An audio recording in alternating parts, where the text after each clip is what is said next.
उसका नाम है फंक्शन। क्या बोला बेटा जी मैंने? फंक्शन। बहुत तसल्ली से, बहुत प्रेम से, बहुत प्यार से मैं आपको कॉन्सेप्ट को डिफाइन करूंगा। यकीन मानना, एक ही बार में समझ आ जाएगा, आपको अलग से कुछ और किसी वीडियो को या किसी कंटेंट को देखने की जरूरत नहीं पड़ेगी। कॉन्सेप्चुअली डाउट एक अलग चीज होती है किसी क्वेश्चन के, ठीक है। देखो, फंक्शन सुनते ही हमारे दिमाग में आता है जैसे पार्टी, लाइक कोई किसी की शादी, birthday party and so on. पर बेटा जी, फंक्शन मैथमेटिक्स लैंग्वेज में होता है, जब कोई वैल्यू डाली जाती है तो उसका कुछ ना कुछ एक रिजल्ट आए। जैसे सपोज, अगर मैं एक घर में स्विच बोर्ड में लाइट को जलाने के लिए अगर स्विच ऑन करता हूँ तो मैं तो सिर्फ बटन को नीचे करूंगा पर लाइट जल जाएगी। तो यानी क्या हुआ? वो फंक्शन हुआ। अगर मैं उसी स्विच को बंद कर देता हूँ तो क्या हो जाएगा? वो लाइट बंद रहेगी। तो कहानी क्या होगी? फंक्शन है। इसी तरीके से फंक्शन मैथमेटिकल लैंग्वेज में समझते हैं।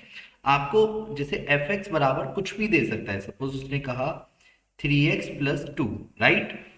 और मैंने आपसे फंक्शन में कुछ वैल्यूज रखने के लिए बोला, जैसे x की वैल्यू 1, x की वैल्यू 2, x की वैल्यू 3। इसकी डेफिनेशन को भी मैं बहुत अच्छे से डिफाइन करूंगा।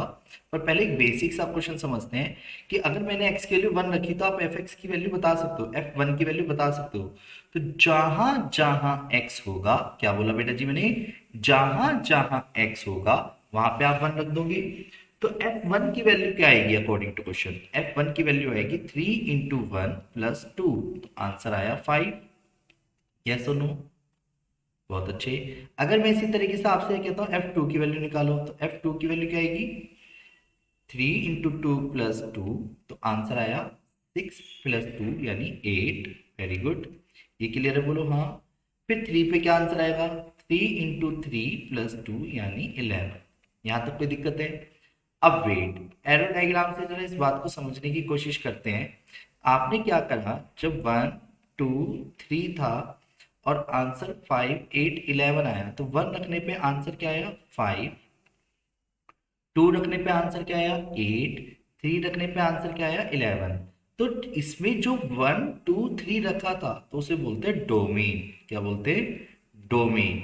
तो 1 2 3 यानी जो डोमेन, जो वैल्यू डाली गई। रिजल्ट यानी रेंज। रेंज किसे बोलते हैं? जो आंसर आया। आंसर क्या आया बेटा? अगर आप ध्यान से देखो तो 5 8 11। ये क्लियर? बोलो हाँ। तो रेंज जो आंसर आता है। पर बात आती है कि एक्चुअल में फंक्शन की डेफिनेशन क्या है।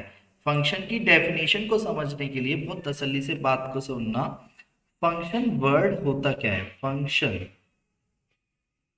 फंक्शन वर्ड है जब सिंपल लाइन में बोला जाए, each and every domain have distinct image in codomain. देसी लैंग्वेज में बात करना चाहूंगा जिसे आप कॉन्सेप्चुअली समझ सकें। ठीक है? क्या कि कंडीशंस हैं कुछ इसकी। सेट ए में, सेट ए समझ रहे हो? यानी हर क्वेश्चन में मैं आपको एक बताना चाहूंगा कि आपको दो सेट देगा फंक्शन के रूप में। अब पहले ऐसे करके, क्या f such that A to B, और F x is equal to कुछ ना कुछ जरूर देगा। एफ एक्स इक्वल टू कुछ कुछ। तो आपको क्या करना है, ए टू बी जब भी कोई फंक्शन देगा तो सेट ए में, सिंपल लाइन में समझना, सेट ए में कोई भी एलिमेंट खाली नहीं होना चाहिए। सेट ए में कोई भी एलिमेंट, एलिमेंट खाली नहीं होना चाहिए, चाहिए। अब इस बात का मतलब क्या है? यानी सभी एलिमेंट्स की कुछ ना कुछ इमेज जरूर होगी।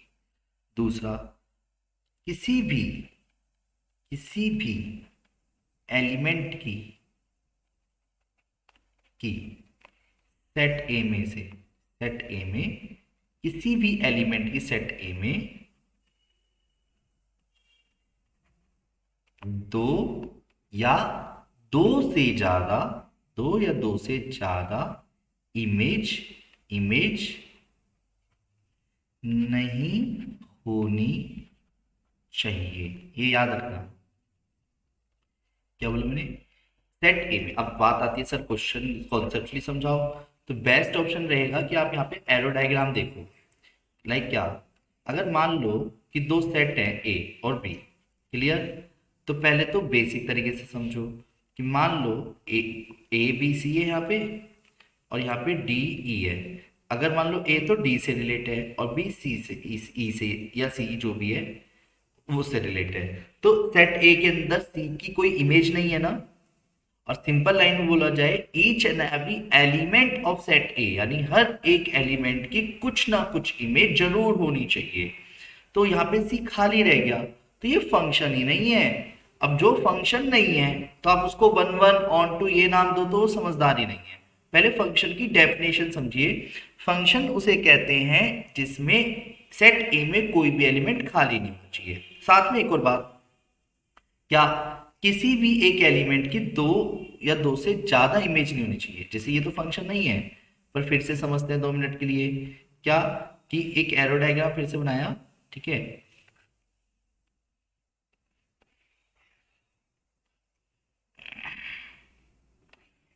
दिस दिस और दो सेट है ए टू बी और एलिमेंट्स है suppose A B C D E F G, ठीक है। अब मुझे एक चीज बताओ, ए डी से भी रिलेट कर रहा है, ए ई से भी रिलेट कर रहा है, बी एफ से कर रहा है सपोज, पर यहाँ पे नोटिस करो ए के सिंगल एलिमेंट ए की दो इमेज हो गई, तो ये फंक्शन नहीं है। फंक्शन ये कहता है हर एक की दो या दो से ज्यादा इमेज नहीं हो सकती। फंक्शन के पॉइंट से किसी भी एक सिंगल एलिमेंट की दो या दो से ज्यादा इमेज नहीं हो सकती। साथ में किसी भी एक सिंगल एलिमेंट खाली नहीं होना चाहिए, यानी सबकी इमेज होनी चाहिए। पहले यहां तक समझ आया, बोलो हाँ। यानी ये भी फंक्शन नहीं है। क्लियर है बेटा, बोलो हाँ, जल्दी जल्दी बोलो हाँ। तो मैं आपकी जानकारी के लिए एक छोटी सी बात बताना चाहूंगा। एक फंक्शन की डेफिनेशन यहां तक अगर आपको समझ आई है, ठीक है, तो मैं ना एक चार्ट के जरिए आपको एक कॉन्सेप्ट बहुत स्ट्रॉन्ग तरीके से कंप्लीट कराना चाहूंगा। क्या आप रेडी हैं, बोलो हाँ। इस वक्त आपको एक डायग्राम दिख रहे होंगे, 1 2 3 4 मैंने नंबरिंग दे रखी है, ठीक है। तो आप रेडी हैं, बोलो हाँ, जल्दी बोलो हाँ। तो वेट, सबसे पहले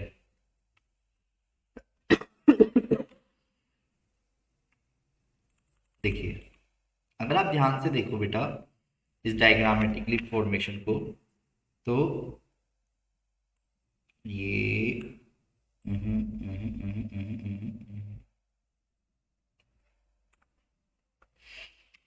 देखिए, अब मैं ना यहाँ पे ये पूछना चाहूंगा, आप सभी देख पा रहे हैं स्क्रीन को, एक बार प्लीज रिप्लाई कर दीजिए। समझ आया यहाँ तक पहले फंक्शन किसे कहते हैं, बोलो हाँ, जल्दी से एक बार रिप्लाई कर दीजिए प्यारे प्यारे बच्चों।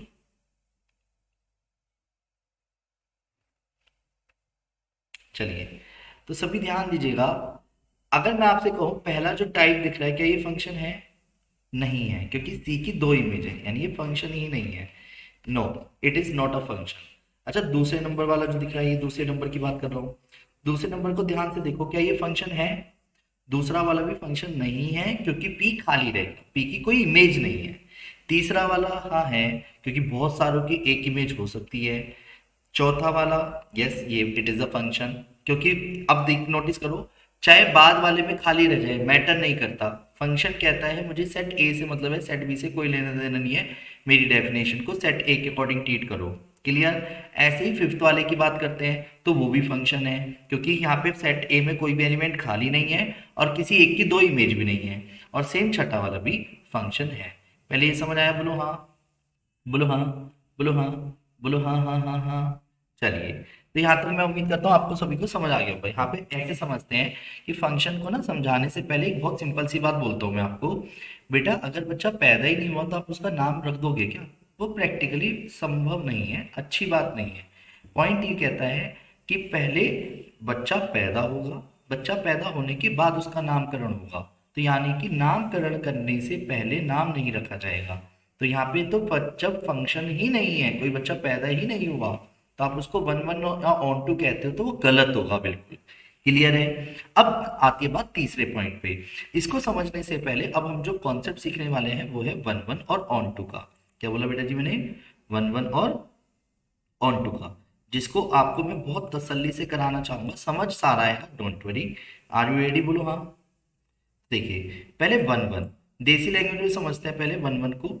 मैं आपको वन वन का मतलब बताऊं, वन वन नाम से जाओ, जैसे इंजेक्टिव भी बोलते हैं। सेट ए में सभी एलिमेंट्स की एक और सिर्फ एक ही इमेज होती है, उसे बोलते हैं वन वन। क्या देसी लैंग्वेज में बात करी जाए, each and every element of set A have one and only one image in set B.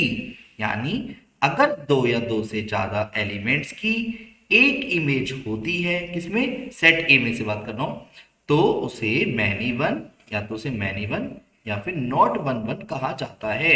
याद रखना, वन वन सेट ए में सभी एलिमेंट्स की, में सभी, इस बात पे फोकस कीजिएगा, सभी सेट ए में सभी एलिमेंट्स की एक और सिर्फ एक ही इमेज होनी चाहिए।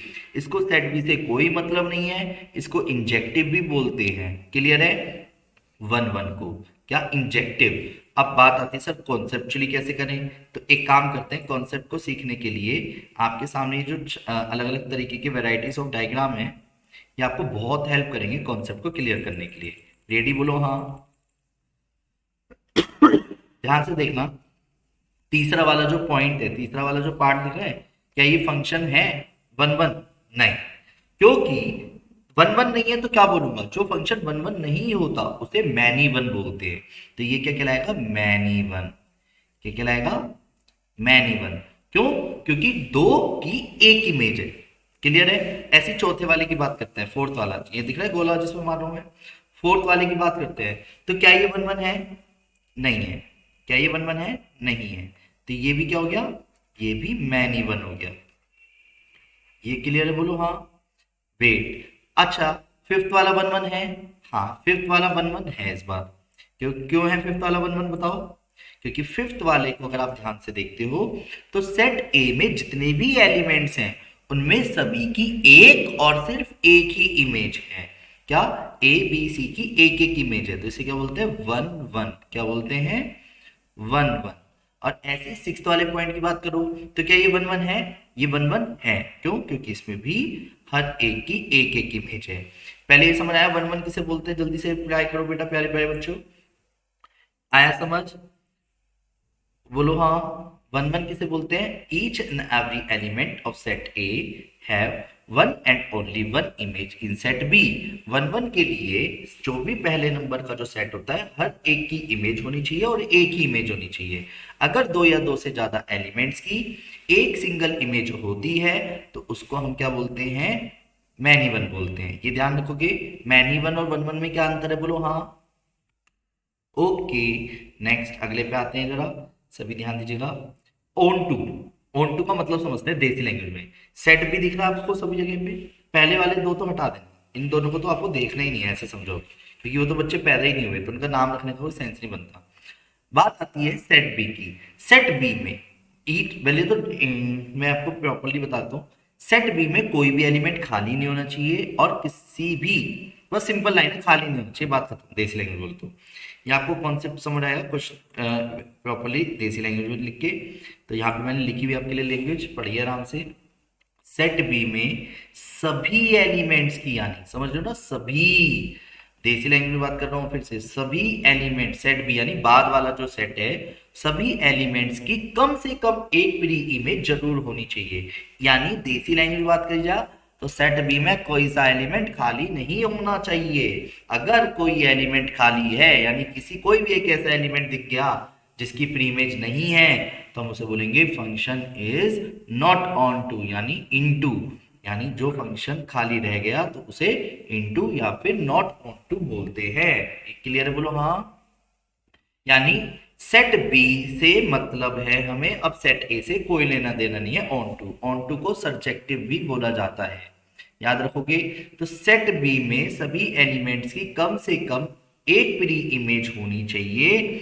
अगर कोई भी एलिमेंट की एक भी प्री इमेज नहीं है तो तुरंत हम कह देंगे वो ऑन टू नहीं है, जिसे हम इनटू के नाम से भी जानते हैं।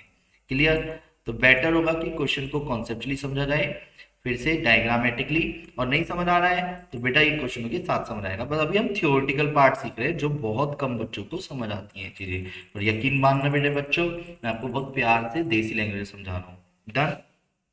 देखो वन वन का ऑन टू शब्द से कोई लेना देना नहीं है। कई बच्चे कभी कभी क्या करते हैं, सर वन वन है ऑन टू होगा क्या? भाई इस बात से क्या लेना देना है?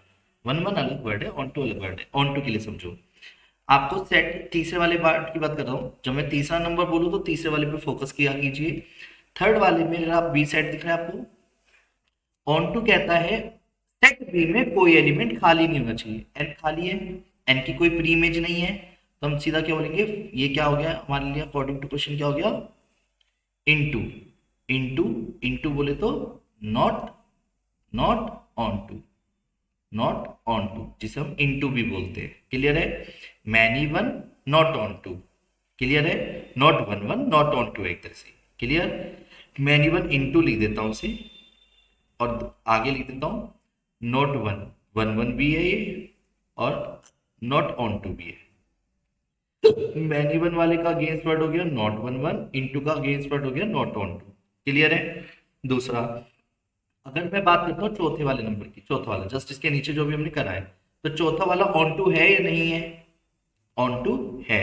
ऑन टू क्यों है? क्योंकि इस बार हर एक की प्री इमेज है।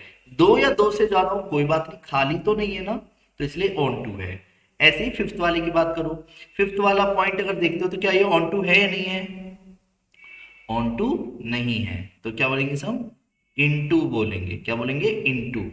ऐसे ही सिक्स्थ वाले की बात करो, ऑन टू है या नहीं है? Yes it is onto. अब वेट, जो function one one onto दोनों होता है उसको बाई नेम बोलते हैं बाइजेक्टिव। क्या बोलते हैं बेटा जी? बाइजेक्टिव। बाइजेक्टिव फंक्शन उस फंक्शन को बोलते हैं जिस फंक्शन का इनवर्स एग्जिस्ट करता है, यानी वन वन भी हो और ऑन टू भी हो। वन वन को इंजेक्टिव, ऑन टू को सब्जेक्टिव, दोनों को मिला के बाइजेक्टिव। क्लियर है बेटा? बोलो हाँ। तो वेट, तो बाइजेक्टिव किसे बोलते, अच्छा फिर से रिपीट करना चाहूंगा। फंक्शन डेफिनेशन क्या कहती है? फंक्शन डेफिनेशन ये कहती है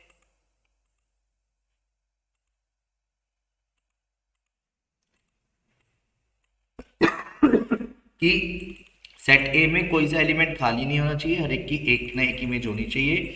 एक की दो या दो से ज्यादा इमेज नहीं होंगी, वो भी फंक्शन नहीं है।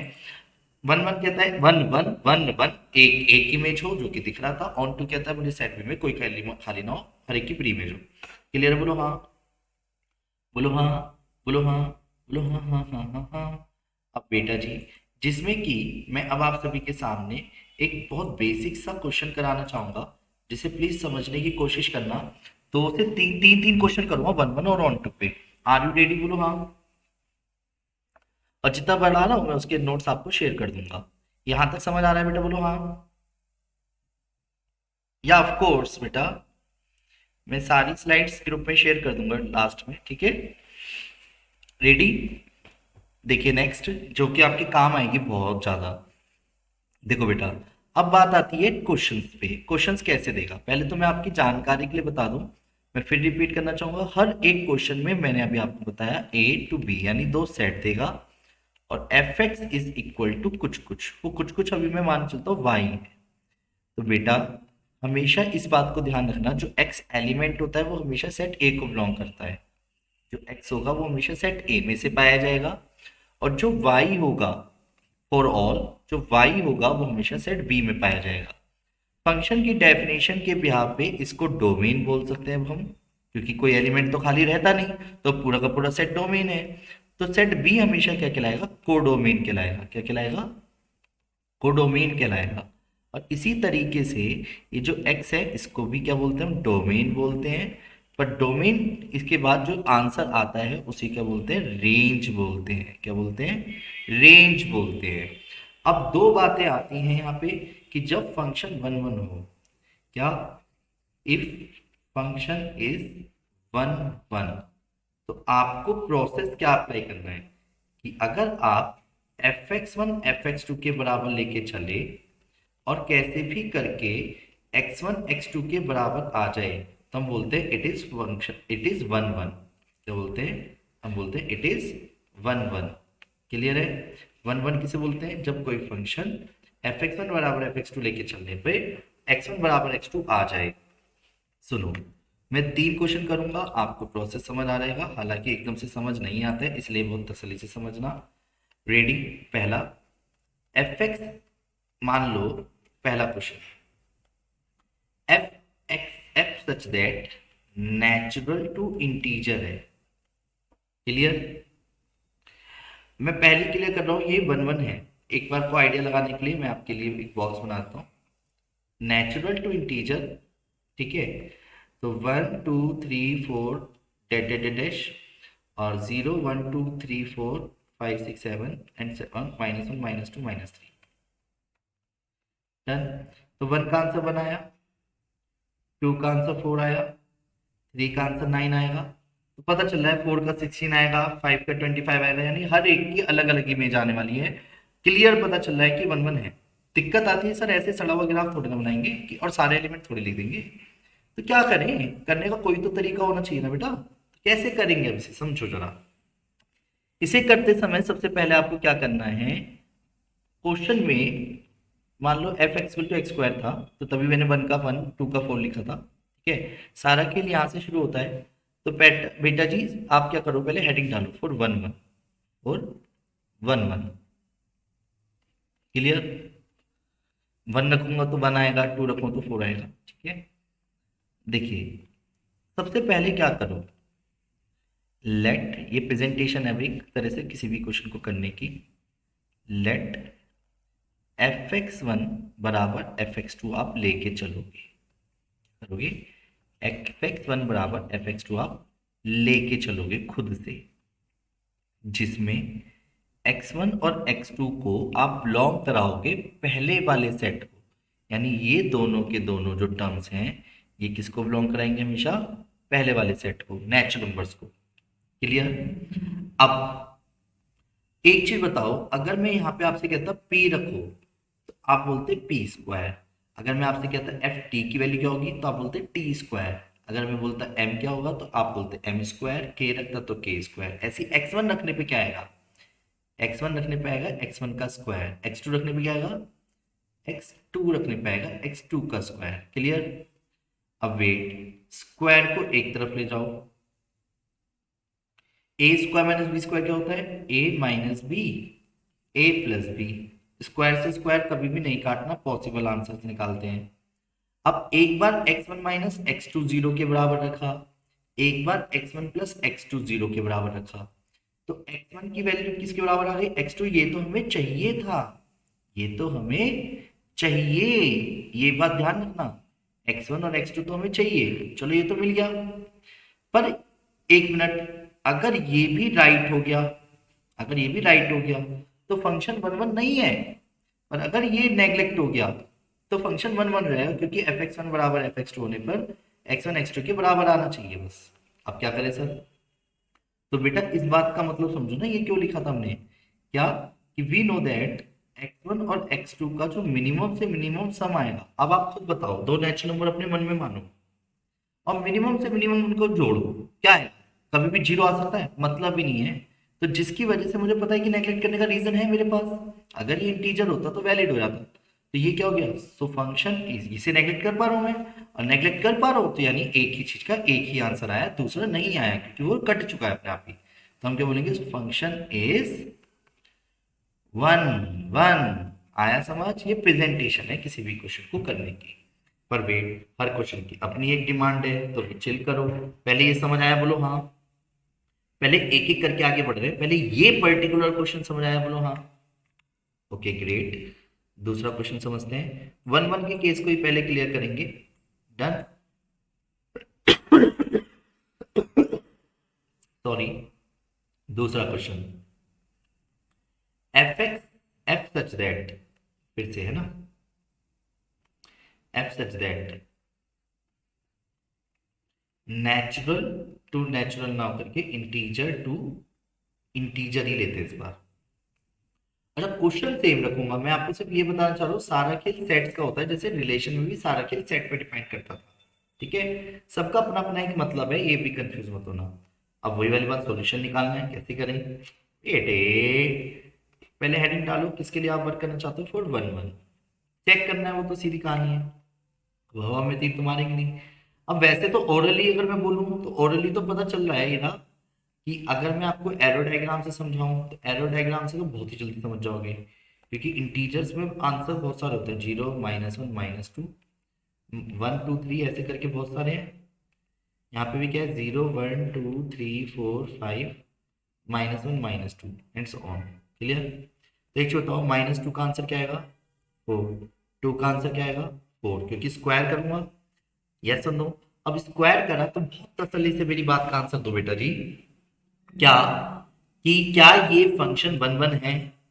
नहीं है। ना होने में आप एग्जांपल देसी तरीके से दे सकते हो, ऐसे करके कि जी -2 की जब मैंने वैल्यू निकाली, ठीक है, प्रेजेंटेशन समझना, दो तरीके से कर देता हूँ, चलो लो आपके लिए, ठीक है, ऑल्टरनेटिव हेडिंग डाल के कर दूंगा फिर से। तो पहले तो ऐसे लिखो कि f -2, -1 ले लो, -2 ले लो, जो आप ठीक लगे। तो आंसर क्या आएगा, 4। फिर 2 लिखो, आंसर क्या आएगा, 4। फिर आप ऐसे लिखो, क्लियरली, क्लियरली RHS इक्वल होता है LHS इक्वल हो गई, क्लियरली f -2 f2 के इक्वल आ गया, बट अंदर के एलिमेंट्स तो इक्वल नहीं है, यानी दो की सेम इमेज आ रही थी, तो हम क्या बोल देंगे, फंक्शन इज नॉट 1 1। एक तरीका तो ये हो गया, क्लियर है? इसी का ऑल्टरनेटिव मेथड, क्या ऑल्टरनेटिव मेथड,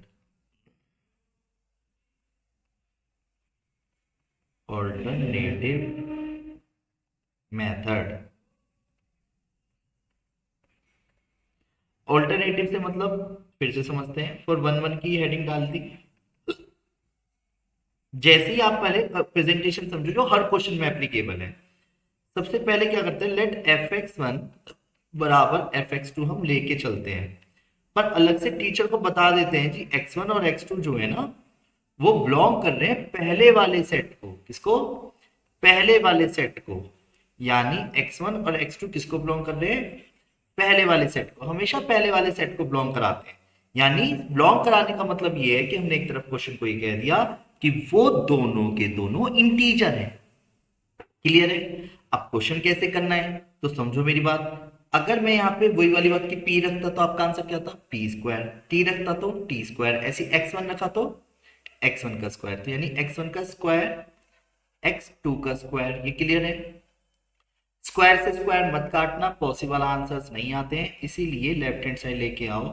और मैं आपसे बहुत सिंपल सा क्वेश्चन पूछ रहा हूँ, a² - b² का फॉर्मूला क्या होता है, a + b a - b। Clear है? बोलो हाँ। इसी तरीके से यहाँ पे a² - b² तो क्या रहेगा, x1 - x2 और x1 + x2। ये क्लियर है? बोलो हाँ। एक बार x1 - x2 0 के बराबर रखा, क्लियर है, और एक बार x1 + x2 0 के बराबर रखा। तो जब मैं x1 + x2 रखूंगा तो x1 बराबर x2 आ गया, जो कि मुझे चाहिए था। बोलो हाँ।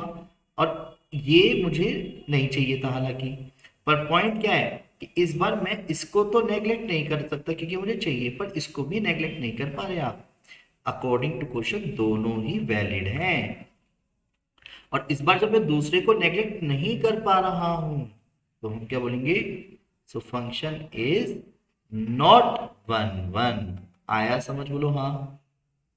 ये 1 1 नहीं है, क्योंकि आप एक चीज बताओ, जब दोनों इंटीजर्स हैं और मैं आपसे कहूं ऐसे दो इंटीजर्स बताओ जिनका सम 0 हो, तो आप आराम से बता दोगे। जैसे -3 3 5 -5 6 -6, नेचुरल सी बात है। पर आपके पास इस बार परमिशन है माइनस लेने की। नेचुरल नंबर में माइनस ले ही नहीं सकते थे, तो वो कभी नेग्लेक्ट ही होता ना, ऑफ कोर्स वैलिड कहने का रीजन ही नहीं है।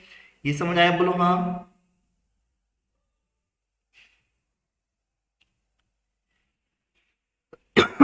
ये समझ आया स्नेह बेटा? बोलो।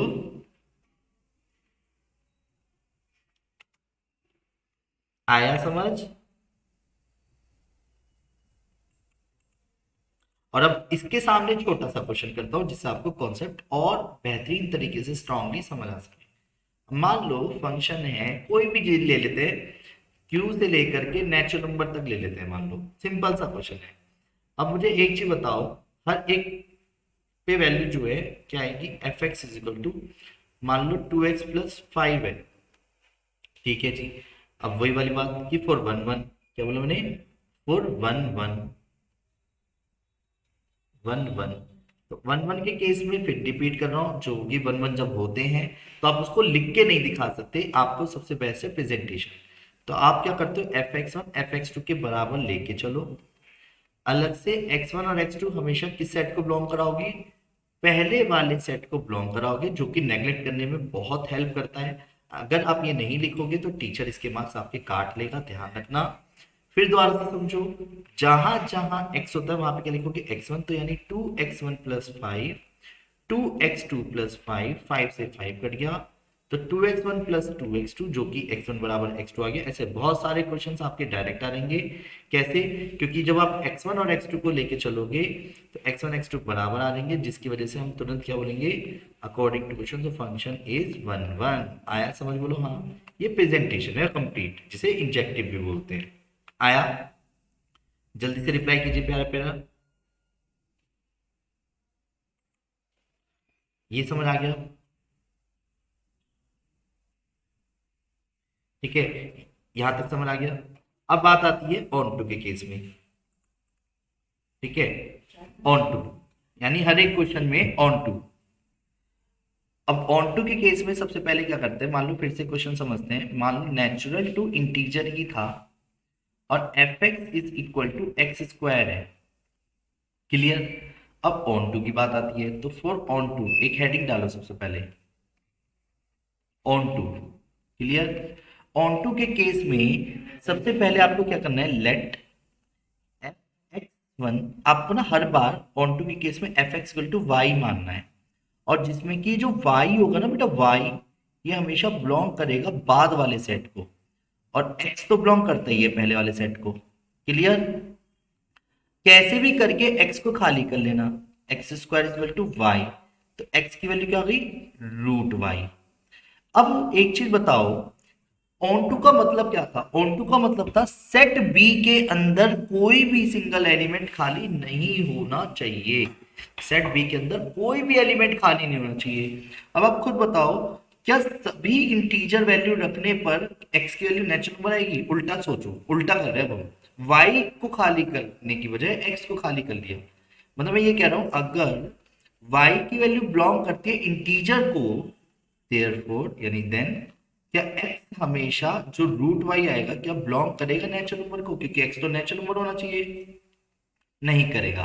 कैसे बताता हूं, अगर मान लो 3 जबकि इंटीजर होता है, देन एक्स की वैल्यू क्या आएगी, √3 आएगी, तो वो नेचुरल नंबर तो नहीं है ना, यानी इधर से 3 की प्री इमेज कभी होगी ही नहीं, क्योंकि वो इधर से इधर बनेगा ही नहीं। तो 3 हैज, हम ऐसे लिख देंगे, 3 has no pre image, no pre image in domain, तो function is not on to. नहीं आया समझ, एक काम करते हैं, इसके जैसे ना बेसिक सा क्वेश्चन लेता हूं, ज्यादा बेस्ट रहेगा आपके लिए। एफ सच दैट, दूसरा क्वेश्चन समझो, F such that natural number, यानी आपको नेचुरल नंबर चाहिए इंटीजर्स रखने पर, और F x is equal to छोटा सा क्वेश्चन है 2x, बहुत ही छोटा क्वेश्चन है। अब आप वही वाली बात 4 ऑन टू की एक हेडिंग डालोगे, यस और नो। जब आप 4 ऑन टू की एक हेडिंग डालोगे तो लेट एफ एक्स बराबर आपको क्या करना है, हर बार वाई करना है, और जो वाई है वो किसको बिलोंग करेगा, इंटीजर्स को। पता चल रहा है नेचुरल नंबर का डबल हमेशा नेचुरल नंबर ही आने वाला है इंटीजर्स में, जबकि माइनस के आंसर भी आते हैं, तो वो हमेशा खाली रह जाएंगे, यस और नो। खुद सोचो, क्या हर एक इंटीजर की प्री इमेज होगी, 2 मिनट पिक्चर बनाओ माइंड में पहले, किसी भी चीज को समझने से पहले कॉन्सेप्ट पे जाओ। 1 2 3 4, और यहाँ पे 1 2 3 4 5 6 7 8, ये सारे होंगे, और यहाँ पे 0 भी होगा, -1 -2। तो 1 का आंसर 2 आएगा, 2 का आंसर 4 आएगा, 3 का आंसर 6 आएगा, 4 का आंसर 8 आएगा। क्लियर, पता चल रहा है कि ये 1 1 है, 1 1 के लिए तो fx1 बराबर fx2, तो 2x1 बराबर 2x2, 2 से 2 कट जाएगा, x1 बराबर x2, not a big deal. Not on to है, मैं खुद कह रहा हूँ, पता चल रही है, 0 की प्री इमेज नहीं है, 1 की प्री इमेज नहीं है, किसी भी ऑड नंबर की प्री इमेज कभी नहीं मिलेगी। अब करे कैसे, गुड क्वेश्चन। तो बेटा प्रेजेंटेशन मैटर करती है यहाँ पे, तो कैसे, let F X equal to Y, तो 2x बराबर वाई माना, x को पूरी तरह खाली कर दो, y/2, x खाली हो गया। अब आप खुद बताओ, जब आप x को खाली करोगे, या x को खाली करोगे तो y/2 आया। अगर y बिलोंग कर रहा है इंटीजर को, तो आप खुद बताओ कि y को अगर आप 2 से डिवाइड करते हो, यानी जो x आ रहा है, तो क्या जो x है वो हमेशा नेचुरल नंबर आएगा? यानी किसी भी इंटीजर की वैल्यू रखने पर कॉमन सेंस लगाओ, सारे इंटीजर की वैल्यू को अगर 2 से डिवाइड किया जाए तो नेचुरल नंबर आएगा हमेशा? क्या नहीं आएगा?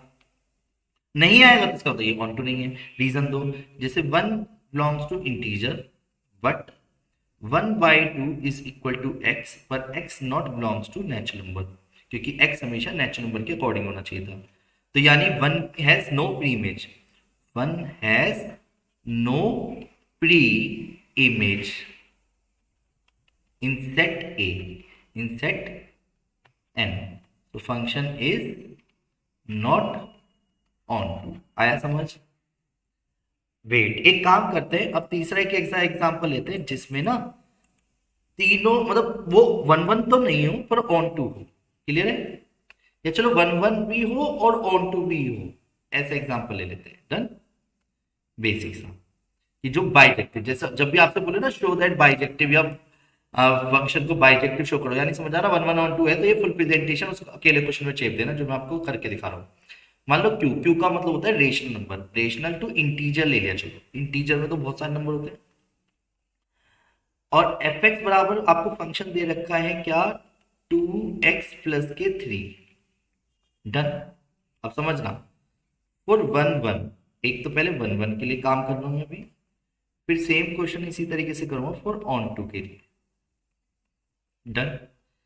1 1 के लिए भी मैंने बताया क्या करेंगे, लेट एफ एक्स वन बराबर एफ एक्स टू लेके चलेंगे, जिसमें अलग से बता देंगे जी x1 x2 हमारा माना हुआ नहीं है, वो पहले सेट को बिलोंग करेगा।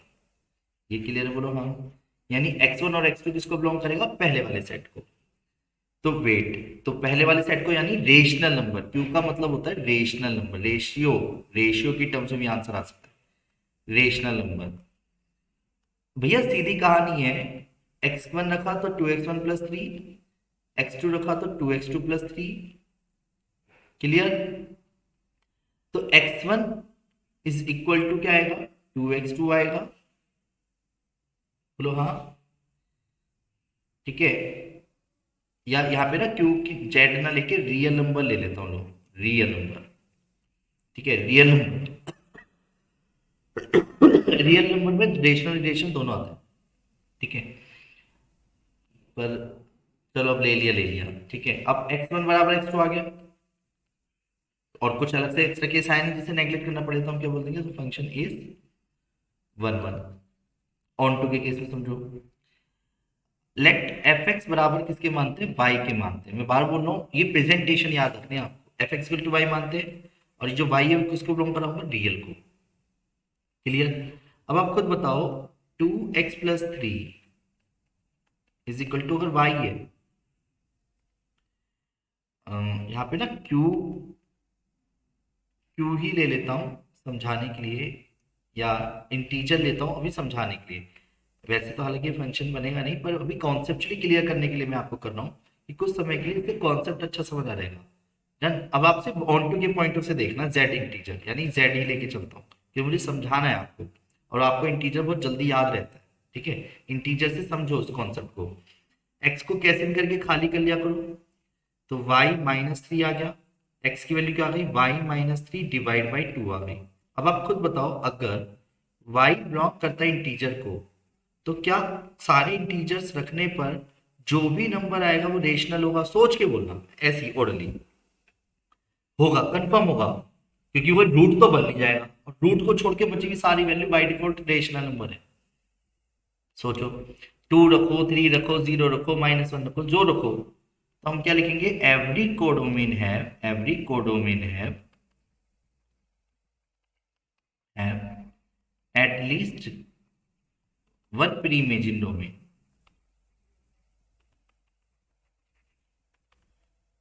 इन डोमेन, सो फंक्शन इज क्या रहेगा, function is onto domain.